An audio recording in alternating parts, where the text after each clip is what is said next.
you didn't see the hope painting from last week, it is to my left. People are already asking to purchase it, to have prints of it or Christmas cards. And so, Dan, we'll have to talk to you about that.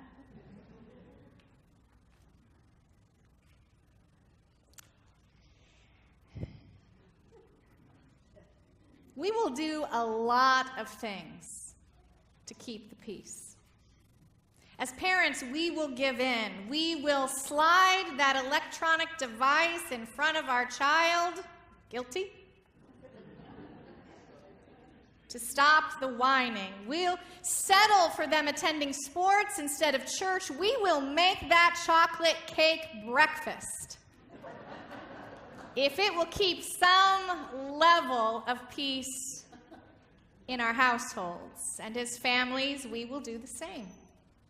We'll take a very real issue, a very real hurt, a very real problem, and we will just bury it under the rug so we can have a nice dinner, so we can have a nice holiday. We keep burying so we can have a nice relationship. Business and institutions, including the church, will do the same. To keep the peace, we will seek to minimize disruption. We will seek to minimize bad publicity. We'll transfer it, bury it, or manage it rather than deal with the injustice or the very real problem. That way, business can continue as usual. But keeping the peace isn't really peace, is it? Because what isn't really dealt with turns into bad habits. What isn't really dealt with turns into real resentment. What isn't really dealt with turns into ongoing dysfunction. Peacekeeping is just short-term benefit. Peacekeeping is about keeping things nice, all the while refusing to deal with the elephant in the room. Peacekeeping is shoving that elephant in the room, into the corner, and covering him up with a curtain. But the real issue or need, called the elephant, is still there. And eventually, those elephants get hungry and restless. They begin to eat the curtains and step on the furniture and crush it. The curtains and furniture of our hearts and of our lives and of our businesses. Peacekeeping is just our attempt to sort of manage conflict. But alleviating conflict doesn't mean we have real peace. Which is why Jesus never talks about peacekeeping. He talks about peacemaking. Blessed are the peacemakers, he says. They will be called children of God. Jesus is born to us as the Prince of Peace. And then he calls all of us to be peacemakers. And then he shows us how to do it. Not by avoiding conflict, not by managing conflict, but rushing into the gap where there is a lack of safety, where there is sin, where there is brokenness. He rushes into that to build safety, and wholeness is peace. And then he dies. And when he rises from the dead, he sets loose that peace in our world and in us. But let's back up to the beginning of the story, where an angel announces that the ultimate peacemaker is coming and invites Mary into God's work of peacemaking. But I want you to stay alert this morning. Just stay alert, because Jesus is going to pass that call of peacemaking from Mary to you and me. First Mary, She's a teenage girl. She's impoverished. She's living in a not-so-great town. She's engaged to be married, and into her everyday life bursts in the angel Gabriel and makes this announcement. He says, "Do not be afraid, Mary, for you have found favor with God, and now you will conceive in your womb and bear a son, and you will name him Jesus. He will be great and will be called the Son of the Most High. And the Lord God will give to him the throne of his ancestor David. He will reign over the house of Jacob forever, and of his kingdom there will be no end." It took her a minute to digest this announcement. She got caught up in the pregnant part. Given her inexperience, she couldn't figure out how that could be. And so after she worked out that thing about the pregnancy, she began to let the big meaning sink in. We've heard this story so many times in Christmas pageants and on TV and in how many sermons. I wonder if we let the real meaning sink in. Because at the time of this story, at the time of this announcement, it's been about 400 years since there's been really any recorded intervention from God. 400 years ago now, Shakespeare was writing plays and gravity was being discovered. 400 years is a long time. Generations have died. And then God's messenger bursts onto the scene and says, the promises God made that long ago, he is still keeping. God is putting his own upon the throne. He's saying it's not going to be the Roman governor. It's not going to be the enemies of Israel. It's going to be God's own. The King of Kings is going to be from the lineage of David as promised, and also will be the Son of God. The divine Son of God will be born to a human in a human world. In other words, the angel is saying, God's got the whole world in his hands.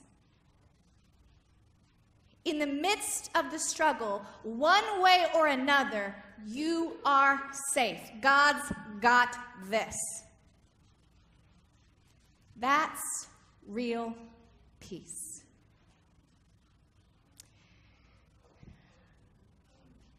When our son was 3 and 4, he used to love to play on playgrounds, mostly upside down. One of the playgrounds he loved, not pictured here, had this sort of ship in it. It was in Irvington United Methodist Church, has a playground. It's got a ship on it. And evidently, he would crawl into the ship, take off his shoes, and chuck them over the side. And he would wait for his dad and I to go retrieve the shoes. And then he started sticking his feet through the portholes of the ship and getting them stuck and waiting for us to come retrieve him. It happened over and over and over again, and finally I figured out he was making this decision because he simply wanted to know that his mom and dad were on the scene, that we were in charge, and even if we got hurt, he got hurt, we would work to make him safe, and it brought him peace. This is the peace the angel says Christ brings to us. And that is why I think Mary answers peacefully. Let it be with me. Let it be. For she is assured that for all eternity that Christ is bringing and working through peace. But then there's the end of the announcement. Pay attention to the end, the very last phrase of the announcement. He will reign over the house of Jacob forever, and of his kingdom there will be no end. The Jewish people, God's people, are sometimes discussed as the house of Israel, sometimes discussed as the house of Jacob. When the term house of Jacob is used in the First Testament, the Hebrew Testament, the Old Testament, it is used to describe when they are in a journey of struggle and division. Then they are referred to as house of Jacob. Jacob's life began with broken and divided relationship with his brother, his marriage divided sisters. He was the father of the 12 tribes of Israel. In and amongst them was division. He wrestled with God. And through famine, he and his familial and national struggle sought wholeness and restoration. So Mary hears this announcement as the angel calls her and her family and her nation house of Jacob. And this house, the angel announces, God will reign over it for all eternity, meaning God will bring healing and wholeness to what is broken and divided, even if it takes all of eternity to do just that. Wholeness and healing is peace. We see that kind of wholeness, that coming together, one night, 5 months in, to World War I, on the front. It started with the Christmas carol of Christ born to them, each side divided by nation, each side divided by ammunition, each side divided by a piece of land. But it's Christmas, and they begin to sing of Christ who is come.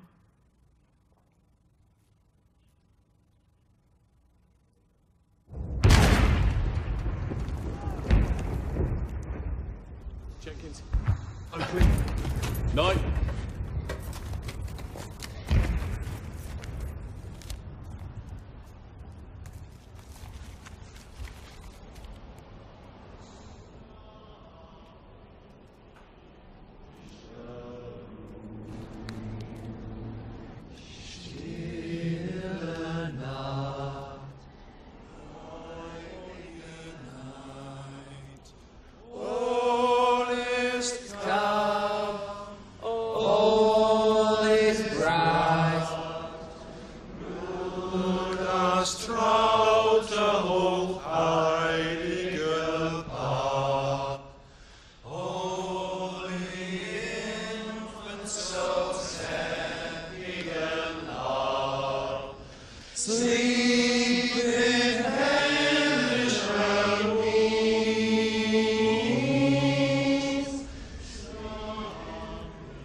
Ein Britter kommt!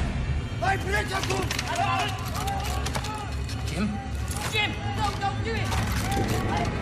Halt! Er ist nicht bewaffnet!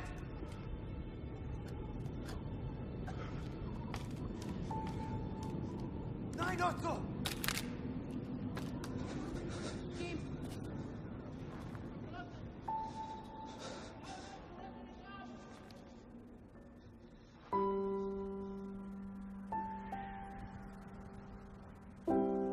My name is Jim.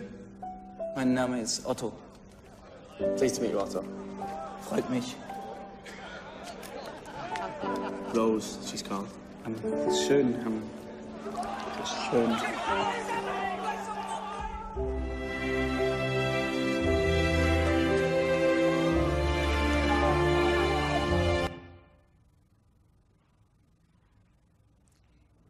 Peace to the division and struggle, peace and war because of Christ. History says plum pudding was shared, the dead were retrieved, football was played. It was the last time in our history that such a peace was known between factions at war, because Christ's peace takes what is divided and puts it together. There are two words for peace in the Bible. In the Hebrew, it's shalom. In the Greek, it's eirene. They're the two meanings I've just discussed with you. They are safety and wholeness. They are health and to join. That is peace. It is not the absence of hardship. It is not the absence of conflict. to peace, walks right into the middle of the struggle and bridges the gap to make safety and create connection. And that is what Christ did. He was born in a poor girl in the midst of struggle and strife. The angel announces a God who offers the gift of safety and wholeness through the work of this child who is called the Prince of Peace. And so Mary says, I will be part of that peacemaking. I will carry the gift that is that child. Let it be with me, because nothing is impossible with God. So here's your question today. Are you busy being a peacekeeper or a peacemaker? Are you being a peacemaker trying to avoid and ignore and manage and bury conflict and division and disruption? Or are you willing to walk into the middle of it, to stand in the hurt with those who are hurting and work on their behalf? Are you willing to go in and see the hard thing? Are you willing to go in and have the hard conversation in love and grace? Are you working to take what is divided and help make it whole? I had the opportunity to worship and meet one of the most holy peacemakers I've ever met. I realize it's a fuzzy picture, but it is a group of pastors. We went to South Africa to study the church's role in both causing and helping to heal apartheid in South Africa. Apartheid was the brutal laws of segregation led by white government that subjugated, abused, and killed persons of color in South Africa. When South Africa moved toward a democratic system, there seemed to be no way to get there peacefully given the gross abuse of human rights suffered by so many for so long. So Bishop Desmond Tutu, pictured in the front of this picture, helped lead, among others, the Truth and Reconciliation Commission. While imperfect, it was the process of ending the injustice, the hurt, the divide. So persons of color would speak of the atrocities done to them in this commission day by day, one after the other. And persons in power would listen. Persons in power would also have the opportunity to speak. And while South Africa still is feeling the wide reaches of apartheid, this process of peacemaking, of standing in the fray and in the hurt and in the truth and in the reality together, it was the most peaceful transition that could have been hoped for. It was the way of peace, and it was led by those who carry the gift of Christ's peace in them. Blessed are the peacemakers. Mary wasn't the only one to carry the gift of Christ, who is the Prince of Peace. It doesn't stop with her. Before Christ bodily left this earth, he said, "My peace I give to you, my peace I leave with you." His spirit of peace was given to you at your baptism for you to carry, and his call remains on our lives today. So today I ask, will you go? As you leave this place into your homes, into your workplaces, will you go, remembering that at Christmas, peace entered the earth, and you are to carry that peace in the world? Will you go and stand with the one who's been oppressed, who's been bullied? Will you work on their behalf? Will you walk into the fray of your families and your relationships? Will you walk into the divide and listen? Will you seek to forgive and to reconnect? For this is the work that brings safety and wholeness, real peace in our shared human life. Blessed are the peacemakers. For to us has been born to us the Prince of Peace. In the name of the Father, and of the Son, and of the Holy Spirit. Amen. At this time, I invite you to consider the place of peace your heart most desires, the place of peace that you most pray for and need. I will be asking the usher, Scott Welch, to dismiss rows for those who would like to come and light a candle and pray for peace. There will be a candle steward here. If you are a candle steward, please come forward. You may stand or kneel. The candle steward will hand you this so as for your safety. I don't want to stop, drop, and roll anyone this morning. Candle will be handed to your safety so that you can light the candle and then hand it back to the steward. You are invited as you feel led to come forward and pray for peace in an area that you have identified. The Prince of Peace has been born to us.